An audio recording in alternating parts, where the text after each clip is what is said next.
They found one another at the edge of a city that had learned the particular grammar of fear, the way buildings leaned away from panic, the way traffic lights blinked like tired watchmen, the way small groups of people pressed together as if their bosoms might stitch flesh to fate. The air smelled of ozone and old coffee. A storm had passed 3 nights before, and the world still hummed with it. Somewhere beyond the ruined museum, far above the choking highway and the toppled statues, something that had been thought buried was rearranging itself into being. Onslaught was not born whole in flesh. He was architecture, a mind made from 2 minds, a theory welded to will. He carried Xavier's capacity for compassion won into logic, and Magneto's unyielding calculus of domination. He was, by design, an answer to a problem that had never been asked aloud. How do you keep a world safe from men who can unknowingly become gods? He could reach inside a human and read the sentence of them. He could pluck the verb that made life a story and press it into a cage. His power was telescopic and surgical, both. Telepathy, so precise it could unspool a memory like a ribbon. Telekinesis that folded cities into sculptures. Magnetism that made metal sing its compliance. In histories and files and scarred battlefields, he had the kind of ledger of achievement that made generals and philosophers uncomfortable. The heroes had once poured everything into stopping him. That he had been contained once did not make him harmless, it made him patient. Bruce Banner lived in a different logic. He was split and therefore whole in a way Onslaught could not easily model.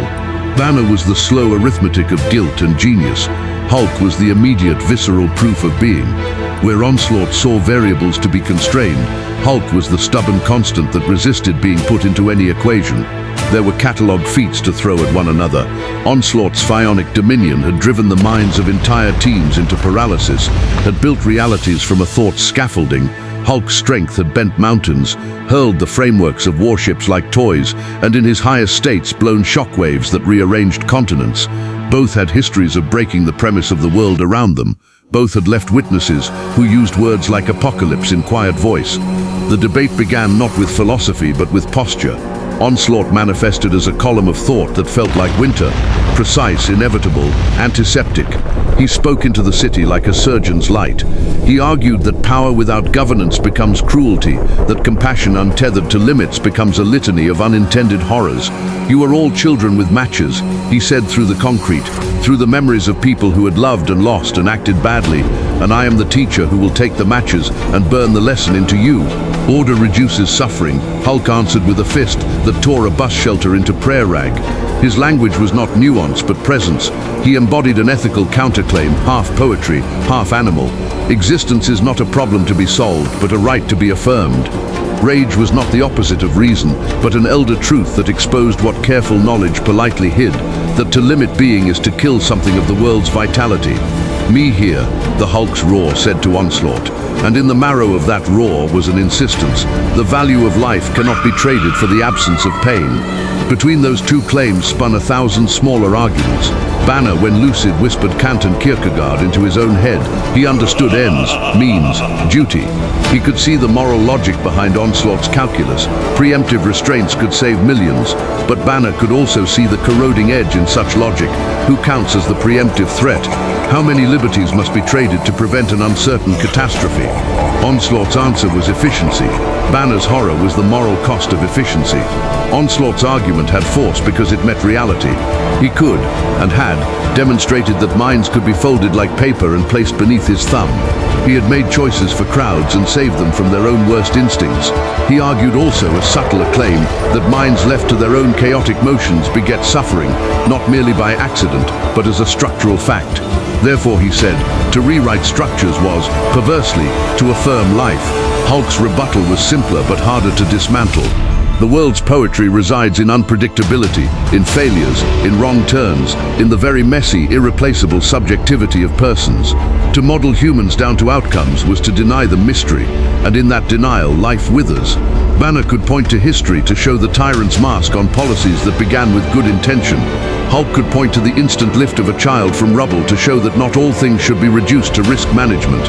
The ethic here was existential, the primacy of becoming over the primacy of ordering.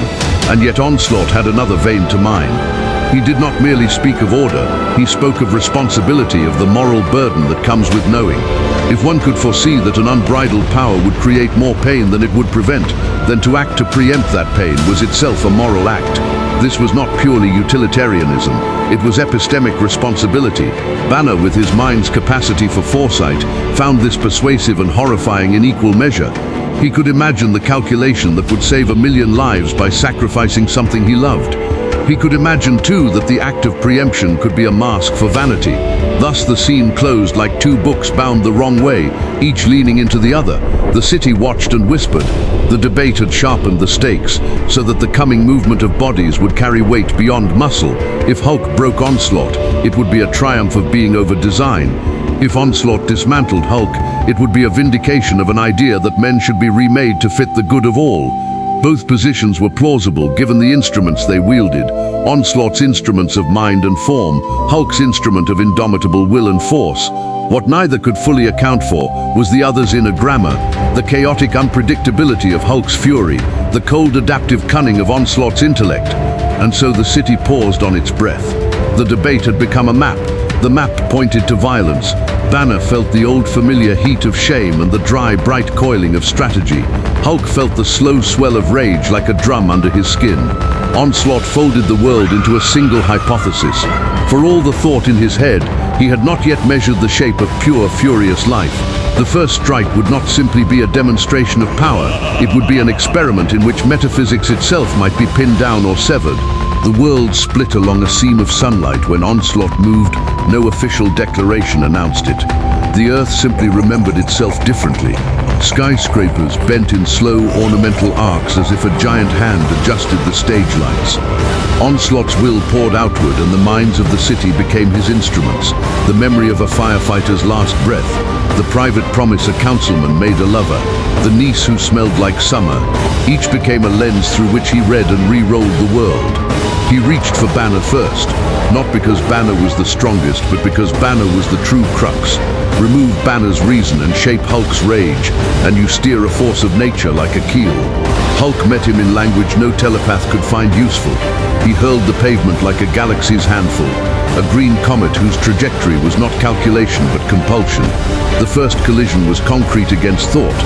Onslaught erected shields made from the city's collective fears, not metaphors but armor, and telekinetically redirected the throw into the open sea.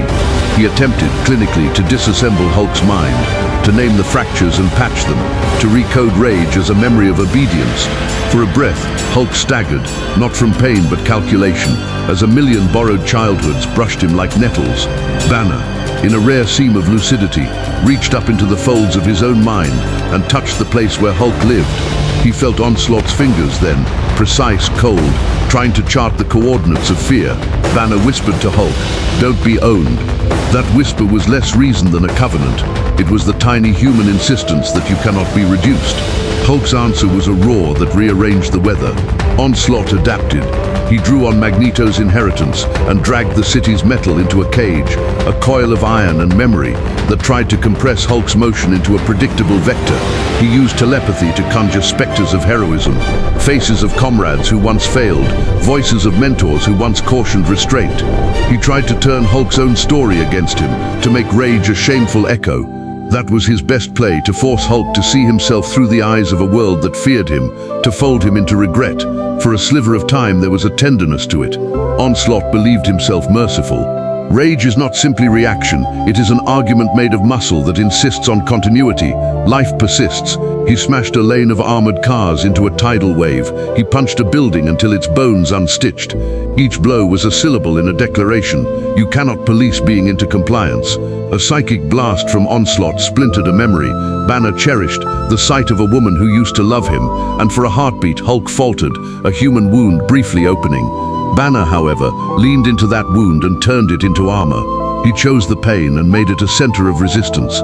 That choice was the fulcrum. Onslaught had weaponized certainty. He believed a mind could be rewritten by the right logic. But Hulk's mind was not a ledger. It was a living thing that could hold contradiction. Banner's acceptance of his own ugliness, his acknowledgement that he was both destructiveness and protection, produced a psychic knot. Onslaught hadn't anticipated. It was not rational to him because it refused to be simplified. Telepathy seeks patterns. Hulk became a pattern that cancelled the pattern seeker. Physically, the battle swung like a pendulum atop a broken world. Hulk smashed Onslaught's constructs. Onslaught reformed them as ideas made solid. Columns of apology, bridges of control, cages of comfort. He reached into the fabric of physics, not to annihilate but to tidy. It was elegant, surgical, horrifying.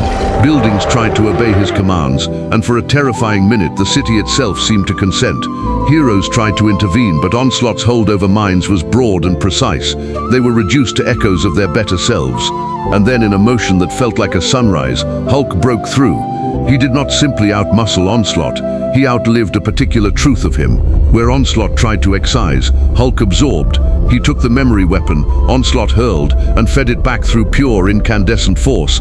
Pain became fuel, regret knitted to defiance. The green figure became not merely an agent of destruction, but an act of creation, tearing the psionic scaffold until its pieces were nothing more than dust of thought. Onslaught's form quivered. He attempted a final, philosophical maneuver to show Hulk the future he would spawn if unrestrained. Cities burned not because of rage, but because of the fear that preceded it, a world of endless reactions. "I would save them from you," he whispered into the skeleton of the city, his voice an argument as much as an attack. "I would save them from themselves." Hulk answered with a strike that rewrote the sentence. It was less a rebuttal than a proof. Existence matters. The punch hit a place where Onslaught's logic and Magneto's iron were braided together. The impact propagated through both thought and metal. With a sound like the last clock in the world snapping, Onslaught's structure collapsed into a million reluctant possibilities. Where he had wanted to install certainty, he had been undone by contingency, by the simple fact that beings refused to be wholly predicted. When the dust settled, Hulk stood amid ruin and silence. He had torn a mind apart the way wolves tear at wintered hide, efficient, merciless, inevitable. Physically, the world was safe again because the immediate threat had been ended. People would rebuild, but the lesson Onslaught left was not erased. In the weeks that followed, governments that had watched without acting chose action. Citizens who had once romanticized raw freedom accepted more rules, and 1,000 small policies were stitched where none had been before. Onslaught's thesis, that knowledge of harm grants the right to preempt it, had seeped into public discourse like an oil stain. So the conclusion splits like a coin. On the ground, under the collapsed steel and the cracked pantheon of the city, the winner was Hulk. He had been the instrument that ended Onslaught's instantiation. His physical victory was absolute, the kind that leaves wounds you can point to. But Onslaught had not been a simple antagonist to be beaten and buried. He had been an idea whose persistence outlived his form. By proving that the world could be ordered and that such ordering promised fewer immediate catastrophes, he nudged a culture toward choices that in aggregate aligned with his logic. Hulk won the fight. Onslaught won the debate that followed.